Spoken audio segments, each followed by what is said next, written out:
know whether he heard that or not. Can somebody see Don't whether you the get Mr. jury's Wright? ready? No, I know that, the jury. Mr. Wright's on his way. Yeah. Okay. Is the jury ready? Great, they seem to be.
Thank you. Go ahead, Ms. Love. Thank you, Judge. Just two more questions. You were on cross-examination. Did you testify that you were not certain that your client would have to testify It was on December 28, 2022? correct. That the point was, if you need him and you want him to testify, he will. But it wasn't set in stone. It was going to be a game time decision once you made the decision. And was your client served with a subpoena by the state on December 28, 2022 to testify in the trial of this case? I don't know if he was served a subpoena that day. I mean, we were served a subpoena recently, and we've never taken issue with service or the fact that he will appear whenever the state wants him to appear. So we've never made issue of service. And finally,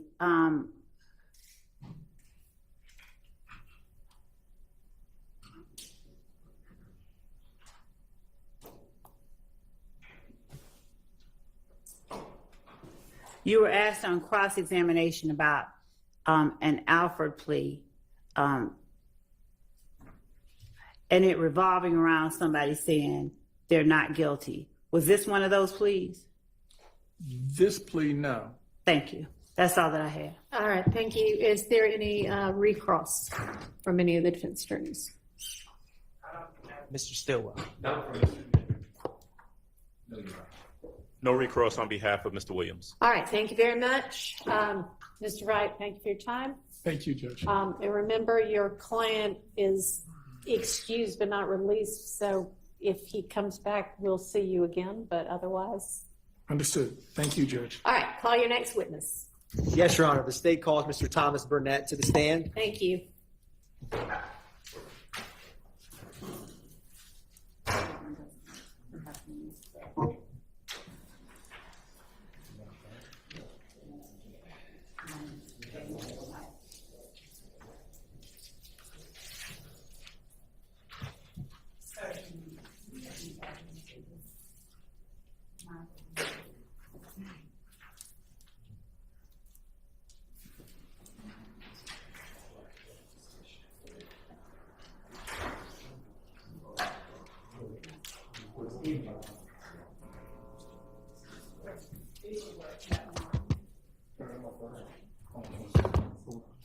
Raise your right hand. Yep, it does work. Tell me you about the truth, whole truth, nothing but the truth. I do. Absolutely. State and spell your first and last name for the court, please. Thomas Burnett. Oh, THOMAS BURNETTE. Good afternoon, Mr. Burnett. How are you doing? Hey, how are you? Mr. Burnett, did you drive or fly here today? Fly. You're from another state? Charlotte. And what do you currently do for a living? I'm a service consultant at an Infiniti dealership in Charlotte. And what was the first year that you began working for Infiniti? 1997. What did you do when you first began working for Infiniti in 1997? I was a valet. I was a valet while I was going through college. And in that capacity, would you drive Infiniti cars? Yes. After that, where did you end up? Did you ever end up getting a degree? Yes. Where did you get your degree? DeVry University. And what was your degree in? Business administration. Did you get that here in the state of Georgia? Yes. Now, after when you first were working as a valet, what was the next job that you had after getting your degree? With Infiniti or just the next job period? Next job period. I was in furniture sales. What did you do after that? I went back to Infiniti. What drew you back to Infiniti? How did you end up back working for them? Just a familiarity. I had a relationship with the manager at a store, and they kind of asked me to. It was an opportunity, so I went back. Now, when you went to Infiniti this time, what was your job position? Currently, what I do, a service consultant. Now, can you explain for the jury what is a service consultant? What all do you do? I meet with the clients or customers that come in for maintenance or repairs on their vehicle. I assess what the vehicle needs, whether it's check engine light on or a leak or no starting issue. I basically get the information from the client and put that in a manner so where the technicians can properly diagnose the vehicle. Once it's diagnosed, I reach out to the client and let them know what repairs are needed and gain the authorization to fix the car, and then basically handle the client throughout the process on updating them, let them know when the car is ready, payment, etc. Now, as a service consultant, with what all you just described in terms of your job, what all you do in that job, do you have to have familiarity with the makes and models of Infiniti? Yes.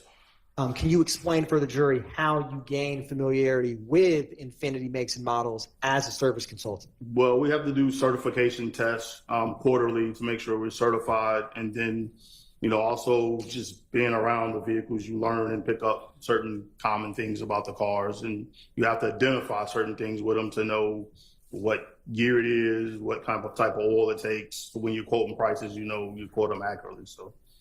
Now, as a service consultant, is your primary focus? Is it true or false that you're focused on the clients that come in? Mainly, yes. Yeah. Now, to be an effective service consultant, with Infiniti, do you have to understand the technician side of the business? Yes, because I have to basically interpret as far as what the client is saying.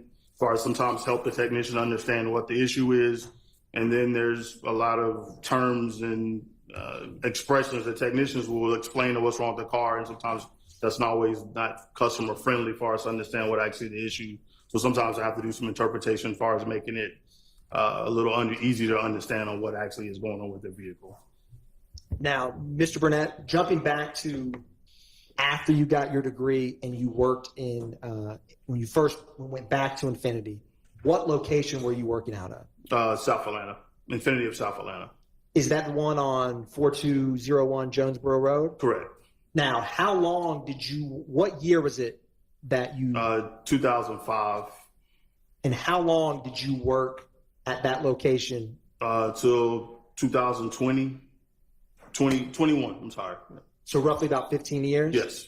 Now, over those 15 years, how often would you drive Infiniti cars in any capacity? Every day.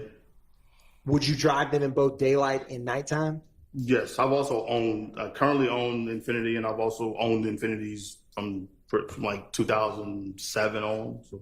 Do you get some perks working for Infiniti in terms of owning an Infiniti or buying one? Yeah, we do get some discounts or considerations as far as whether. Now, what kind of vehicle do you currently drive? Q50, Infiniti Q50, 2020 Infiniti Q50. Now, since you've been working for Infinity, when did the Infinity Q50 first come on the market? 2014. Now, when it first came on the market, how would you describe an Infinity Q50?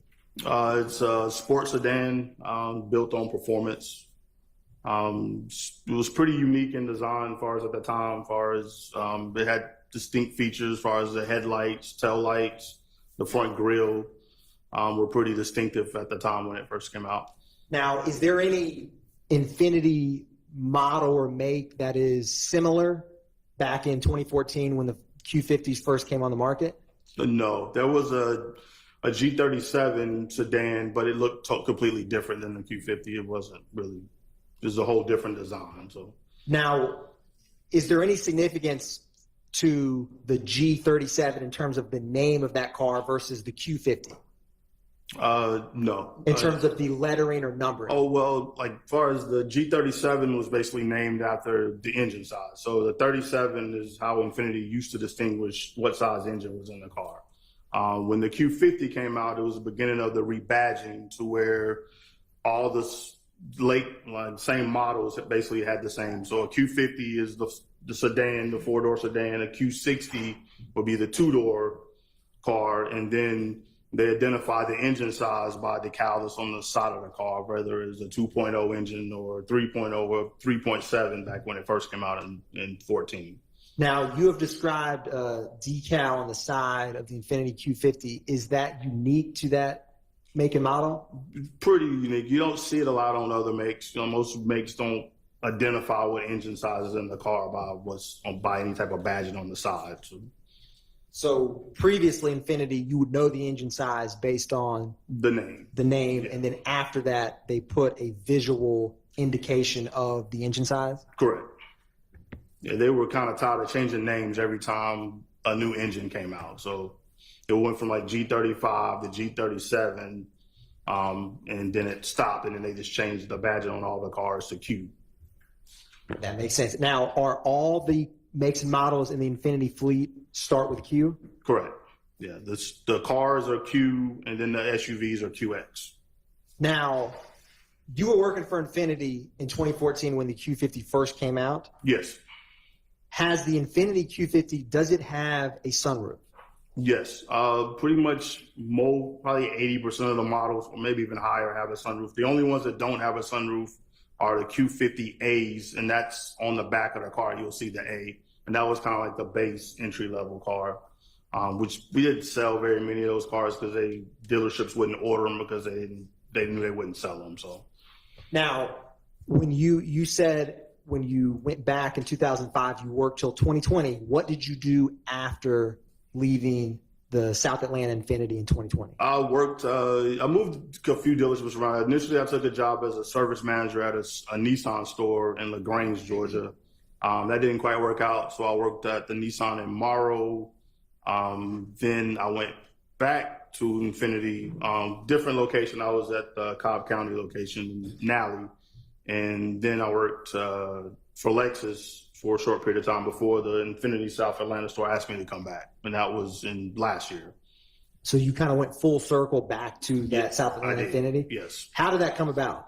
I was up there getting an oil change on my car, and the manager that was kind of like a consultant there at the time, he was just working part-time, he was retired. Him and the current manager asked if I was interested in coming back, because I had still a lot of clients that would come through the store asking for me and stuff.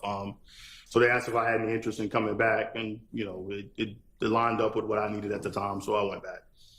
Now, what do you like about working for Infinity over these years? I like taking care of customers. Also like the product. Hang on just a second. If you hear somebody say objection, will you just pause for a minute while I deal with that? Sustained. Yes. Now, yes, Your Honor. Mr. Burnett, I'm going to show you what's been marked as State's Exhibit 459 Yankee and 459 Yankee Alpha.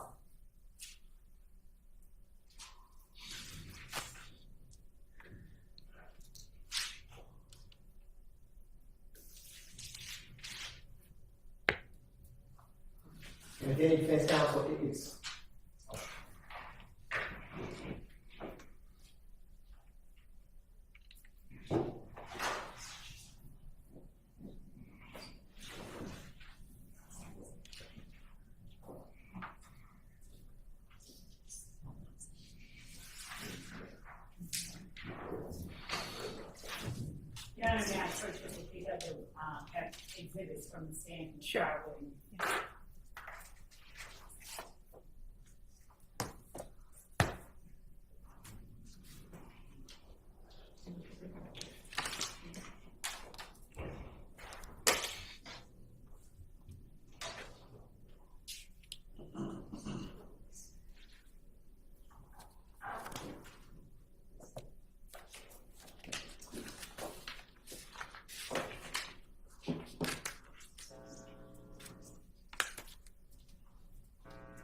Your Honor, hand in the witness both 459 Yankee and 459 Yankee Alpha. Right.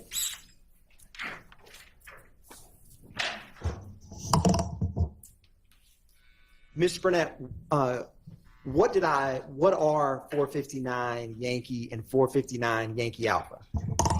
Both pictures of a Infiniti Q50. How are you able to recognize them? The shape of the vehicle, the headlights are pretty distinctive. The front grille and the tail lights are also pretty distinctive. And it also says Q50 on the back of the picture there as well too. And for your testimony to the jury, would using 459 Yankee and 459 Yankee Alpha aid you in describing a Q50 for the jury? Aid your testimony? Do you mean that he's helped with this? Yes. Yes. Your Honor, at this time, the state is tendering 459 Yankee and 459 Yankee Alpha for demonstrative purposes. All right. Those are admitted as demonstratives. Publishing State's Exhibit 459 Yankee.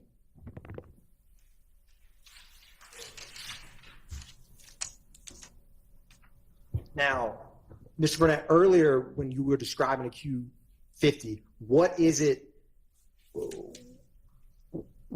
the most significant physical aspects of this make and model? You mean like what makes it stand out the most? Correct. I'd probably say the headlights and the front grille. Now, currently, so you've also had an Infiniti Q50, you said, since 2020? Correct. How has, since it came on the market in 2014 to present day, has the shape or the vehicle itself changed much? Not much at all. Overruled. Now, Mr. Burnett, does your Infiniti Q50 2020 how does the front emblem look? Is it any different in terms of lighting? There's some options on the newer versions of it, like 16 and up, where it lights up at night when the headlights are on. Was that a feature when it first came on the market in 2014? No. Do you know when that lighting first came into Infiniti fleet? In 2016, when they changed the engine sizes in the car. It went from a 3.7 to either a 2.0 or a 3.0. Now, is in 459 Yankee, are the rims on the tires, is that standard, not standard? How would you describe those? Those are standard wheels on it. There's two options. There's the 19s and the 18s. And some have, it's three. So 17s, 18s, and 19s. Looking at it, those appear to be the 18-inch wheels that are on it. Now, Mr. Burnett, earlier you'd mentioned about when an Infiniti got away from naming the cars off the engine size, that they had a decal. Is that correct? Correct. Can you show the jury, if you see it, is that decal visible in 459 Yankee? Yes. If you go just slightly back from the front wheel, you can see a silver kind of spot or kind of there. That's actually the decal that's on it. Mr. Burnett, I'm gonna move this mouse. You tell me if I'm getting closer. Keep going. Okay. Same direction? Yeah. You're right there at it now. That is the decal that indicates the engine size? That's correct.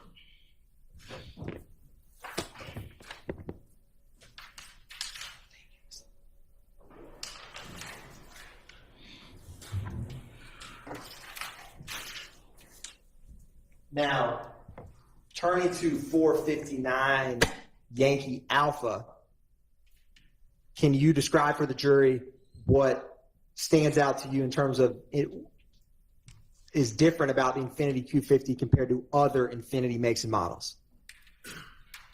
Just the shape of the tail lights are a little different than some of the other models are. They kind of mirror the headlights where they're kind of a little more kind of sunken into the body of the car. And what do you all have certain naming conventions for the colors that the cars may come in? Yes, this particular color is diamond graphite.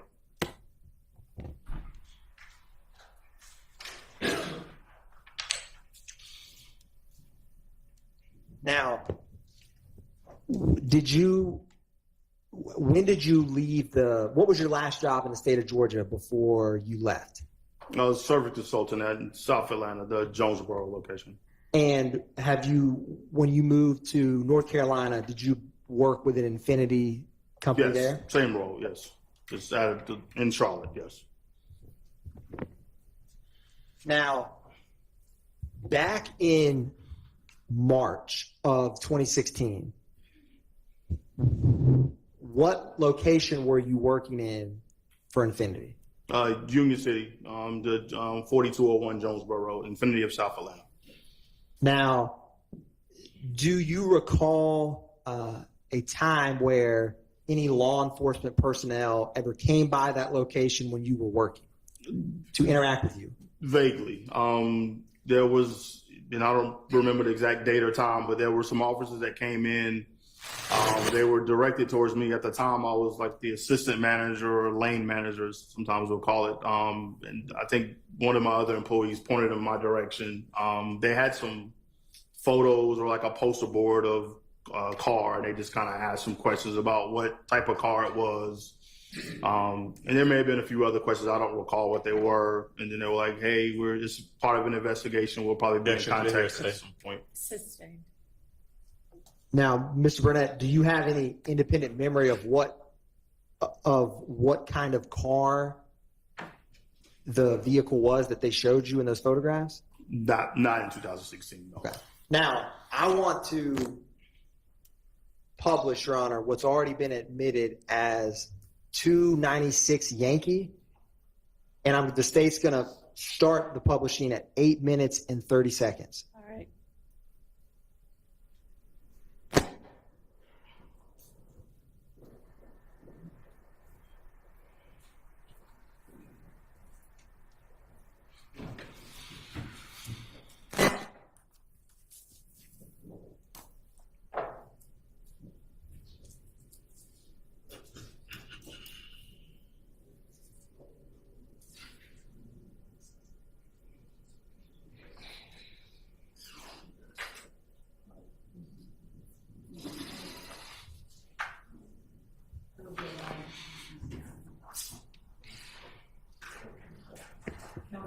Mr. Burnett, while that's getting set up, Oh, yeah, sorry. in Didn't know you- preparation for your testimony, have you? Hang on just a Sorry, Your second. Honor. I don't see anybody waiting. Long week, hasn't it?